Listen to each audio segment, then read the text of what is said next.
9 August শুক্রবার বিশ্ব আদিবাসী দিবস উদযাপন করল বড় থানার মানবাজার 2 নম্বর ব্লক তৃণমূল কংগ্রেসের এসটি সেল।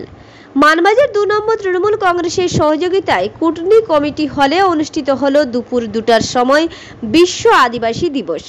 উপস্থিত ছিলেন মন্ত্রী সন্ধ্যারানী টুডু, বান্দোয়ান বিধানসভার বিধায়ক রাজীব লোচন সরেন, পুরুলিয়া জেলা তৃণমূল কংগ্রেস চেয়ারম্যান ও পূর্ত কর্মাধ্যক্ষ হংসেশ্বর মাহাতো, মানবাজার 2 নম্বর পঞ্চায়েত সমিতির সভাপতি বাসন্তী মাহাতো, মানবাজার 2 নম্বর তৃণমূল কংগ্রেস ব্লক সভাপতি সুধীর চন্দ্র সরেন, সহসভাপতি দীনবন্ধু হালদার, এছাড়াও তৃণমূল কংগ্রেস ব্লক নেতৃত্ব, বিভিন্ন অঞ্চলের সমস্ত অঞ্চল সভাপতি, বুথ সভাপতি ও তৃণমূল কংগ্রেসের অসংখ্য কর্মী।